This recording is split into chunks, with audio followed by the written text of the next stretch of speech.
Une du journal moyen aujourd'hui sur RMC, nous serons dans le bloc opératoire aux côtés de Benjamin Mendy. C'est ça, Vincent, le foot moderne. Ouais, on sait tout, on voit tout.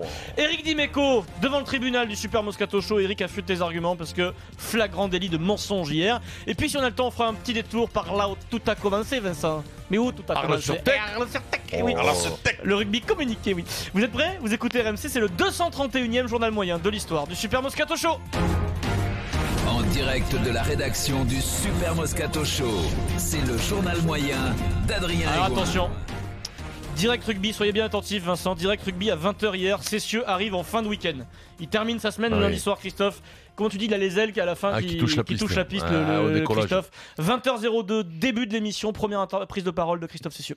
Pour revenir sur la journée de top 14, on va se poser la question de savoir si le Loup Olympique Université, club surprise de ce début de saison, est capable de rééditer la même saison qu'avait fait La Rochelle la saison prochaine. Non, c'était la saison dernière ce qu'a fait La Rochelle, Christophe. Rééditer la même saison que la saison prochaine, c'est très compliqué, c'est retour vers le futur. C'est voilà. Ah ouais, là, tu peux pas. Il est fatigué, mon Christophe. Fatigué, mon Et puis Philippe Saint-André a remis le couvert hier avec Julien Dupuis, l'entraîneur du Stade Français Paris. Il le chambre sur un éventuel retour pour dépanner en cas de blessure de cette demi-mêlée. On remet le couvert, Philippe? Mais s'il y a 4 demi-mêlées blessés, quand même, Julien, tu vas remettre le couvercle. Oui, le fameux couvercle, on le remet, il n'arrive pas à c'est s'en pas la attacher. première fois qu'il le dit. C'est la deuxième fois, oui. C'est la deuxième fois qu'il dit le couvercle.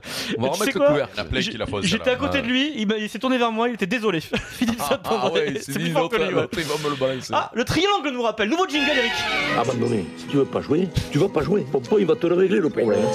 Et oui, Pompon, sponsor de la rubrique Le Triangle des Bermudas dans Super Moscato Show. Dugas, hier dans Team Dugas, Pierre, prépare tes oreilles parce que là c'est Dugas dès le lundi. Il met les choses au point, Dugas, le Triangle des Bermudas, c'est lui. Mais avant cela, Mohamed Bouafsi nous rejoint. Salut Mohamed. Salut Jean-Louis. Rebonjour Dugas. Ah oui, c'est vrai qu'on était à Clairefontaine tous les deux. Ah oui, ça c'est nouveauté, petite déclinaison. C'est vrai qu'on était à Clairefontaine à tous les deux ce matin. Ah oui. Ouais, vous êtes Jojo. Ah ouais, là ça fait beaucoup. Là, là ça fait beaucoup. Pourquoi tant de A? C'est pas possible ça. C'est parce que Non, mais là c'est une erreur. Non, c'est le triangle. Eric. Non. Qu'est-ce qu'on dit, Eric? Vincent, il le dirait pas. Non. Il dit pas j'étais à Parce que c'est le Clairefontaine. triangle. Tu dis le quoi? triangle, ouais. Qu'est-ce qu'il voulait dire là? Mais on était à Clairefontaine tous les deux ce matin. Eh ben on était pour tous les deux à réaliser des Clairefontaine interviews. ce matin. On était à tous les deux, tu dis toi? On était à Vincent, qu'est-ce que tu dis? Oui, bien sûr qu'il Non, l'a dit. je l'ai pas dit. Si tu l'as dit. Ah, si tu l'as dit.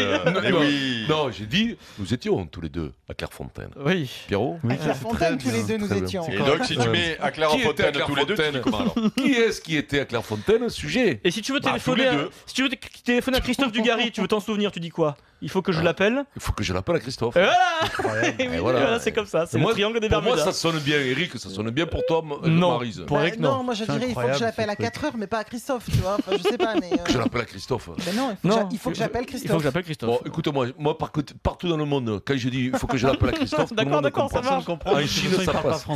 C'est surtout, tu sais que vu ton tour de biceps, personne Oui, n'ose te c'est vrai. contredire. Sans transition, direction l'hôpital. Qui se fout de la charité. Vous vous souvenez de ce générique urgence? C'était énorme quand même. L'hôpital barcelonais, Vincent, dans lequel l'international français Benjamin Mendy a été opéré, des croisés. Alors certainement un peu stressé, Benji. Benji a décidé de vivre ce moment dans la bonne humeur. Voilà, il veut positiver, Vincent, et de nous proposer un petit feuilleton sur Twitter à l'hôpital. Alors première vidéo, il est sur son brancard en direction du bloc opératoire. Il a même la Charlotte sur la tête, son brancardier derrière lui qui pousse le brancard et le sosie du joueur espagnol qui s'appelle Ressé, Benjamin Mendy. It's my bro. C'est mon frère. Ressé. Ressé. Player Ressé está aquí conmigo. Stock City. Donc le mec est quand même en route vers une opération importante. Il fait une vidéo, il filme le médecin ou l'infirmier qui est derrière lui. Maintenant, tout le monde se filme. Alors attention, maintenant on est après l'opération. Mendy est dans le gaz, Vincent, en pleine phase de réveil. Mais ça c'est sympa, il souhaite bon match à ses coéquipiers. Manchester City se déplace à Chelsea. Good afternoon, guys. Là il est à moitié How are endormi. you? Il est dans le gaz complet. I don't speak a lot of time because you have meeting now with Pep. I know it's so long. Alors là il dit à ses coéquipiers, je vous parle pas longtemps parce que vous êtes en briefing avec Pep Guardiola, ça dure longtemps. Il est pas réveillé c'est encore. long, en plus. Il est encore dans le gaz de l'opération, Benjamin Mendy, mais toujours sur son lit d'hôpital. Il regarde le match de ses coéquipiers, il se réveille, but pour City. Voilà. Il se réveille. C'est compliqué. Est-ce que c'est compliqué? But. Mais ce film tout là. Benjamin Mendy a décidé de vivre sa blessure dans la bonne humeur, Vincent. Ça me rappelle la coloscopie d'Eric. Je pense qu'il était un peu stressé. Du coup, tu vois, c'est pas calculé, je pense, Benjamin Mendy sur le coup. Je vais te dire franchement, ça devient fatigant. Tu crois que c'est pas bien? Non, c'est pas que c'est pas bien. Si ça lui fait plaisir, tant mieux. Hein. Franchement, s'il se fait plaisir, il s'ennuie. Mais en fait, Vincent, il a raison. Bientôt, on va te greffer un truc sur le front et toute la journée, tu vas te filmer. Alors, il s'ennuie. C'est sympa. Après, tu me diras, il y a toujours des. Ça fait de mal à personne. Ouais, Vincent, c'est pas une attaque, mais tu as des fans. Tu t'es fait opérer de la hanche, tu as publié une vidéo en sortant d'hôpital pour dire que tout allait bien avec tes béquilles, etc. Si on fait du commerce, on poulet. Après, c'est pas pareil, on n'a pas les mêmes choses. Là, c'est des stars, quoi. Ils jouent quand même à Barcelone. Tu sais pas rentrer vers la Charlotte sur la tête. Ouais, je sais pas. Non, c'est juste un peu trop. C'est pas pareil, nous on remplace la publicité en faisant vivre la pub aussi. Tu fais une petite vidéo après ton opération pour dire que ça s'est bien passé. Non, Adrien. Non, mais ça fait de tort à personne, donc on s'en fout, non? Oui, c'est vrai. Non, mais à force de dire ça fait du temps que tout le monde fait ce qu'il veut, tout ça, bien sûr, Pierrot, tout le monde fait ce qu'il veut et on s'en fout. Sans transition. Bien entendu, Pierrot. Rien de grave, là. Mais c'est rien, mais c'est nul, quoi, les mecs. Je trouve que c'est bidon complet, c'est grave pour eux. Gardons du temps pour le procès. Il est de bonne humeur et Monsieur le tribunal, veuillez vous lever. Vous jurez de dire la vérité, toute la vérité, rien que la vérité. Levez la main droite et dites je le jure. Accusé d'Imeco, levez-vous s'il vous plaît. Vous êtes debout? Respect pour le tribunal. Oui. Hier dans le Super Moscato Show, vous avez été pris en flagrant délit de mensonge, ce qui pour un Marseillais est assez cocasse, je dirais.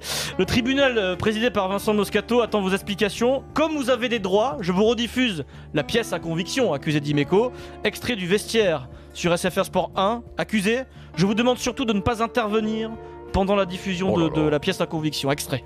J'ai joué au lycée, moi, au badminton. Ah oui. Je vais vous faire une confidence. J'ai été champion de Provence cadet de badminton. Puisque... Mais non, mais c'est vrai, c'est la vérité.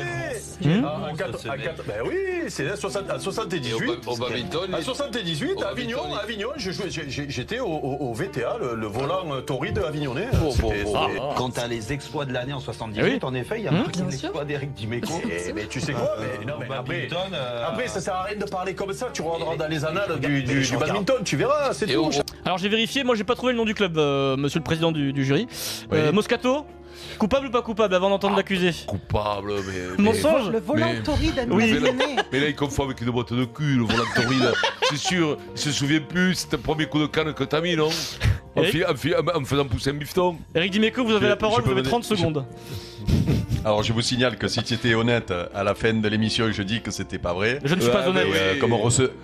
Comme on recevait le numéro 1 français de badminton, bien sûr, j'ai sorti la saucisse alors faisant croire que j'étais top. T'as jamais joué de ta vie au badminton? J'ai jamais joué au badminton. C'est très bon parce que nous on savait pas si c'était du lard ou du cochon. Moi j'ai pas vu la fin de l'émission, j'y croyais. Moi aussi j'y croyais. Ah, tu as cru toi? Le volant tauride avignonné une fois que t'entends.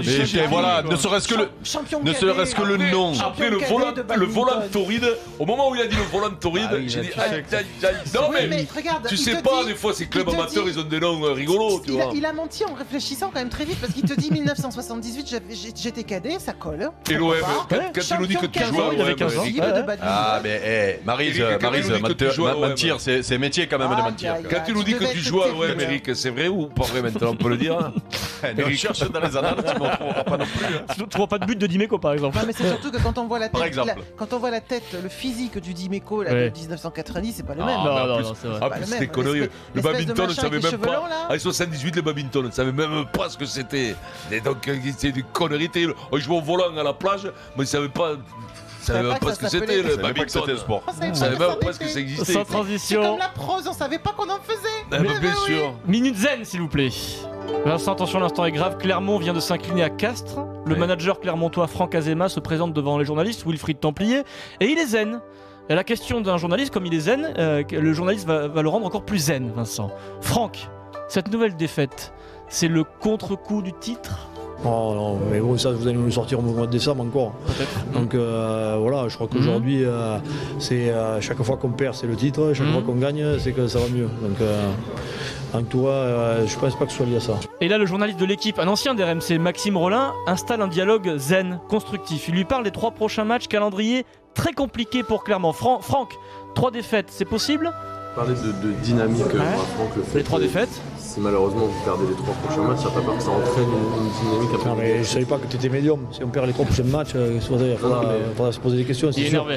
Mais aujourd'hui, je t'ai dit, j'ai les glandes qu'on avait perdu ici. Maintenant, chaque semaine, on peut se remettre en question et on a l'opportunité de se refaire la semaine prochaine. On verra.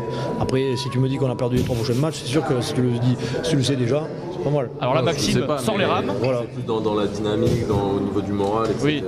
Ah, ça va, aujourd'hui, il n'y a personne qui a un cancer dans le groupe, il n'y a personne qui est malade. Ça va, on a des choses plus graves à affronter dans la vie. Aujourd'hui, voilà, je te dis, on est déçus, on est agacés, parce qu'il y a la frustration quand il faut que tu reviennes à l'extérieur. Maintenant, qu'on soit capable de réagir et de se construire, je pense que c'est pas la première fois. Le métier d'entraîneur est stressant, Vincent. Ah non, mais moi, je trouve qu'il a une autorité particulière, parce que tu sens qu'en face, il vaut mieux pas répondre. Non, Franck Azema, c'est pas. Non, il te pose dans ses réponses. Hein. Bon mec, en plus qui s'agace pas. Je savais pas que t'étais médium, il lui dit. Mais mec, sérieux quoi. Toi, t'as pas envie quand même de lui gratter les orteils. Oh, et puis elle est intéressante la réponse, elle est marrante. Tu as toujours dit qu'Azema c'était plus fort que Cotter, qui était meilleur.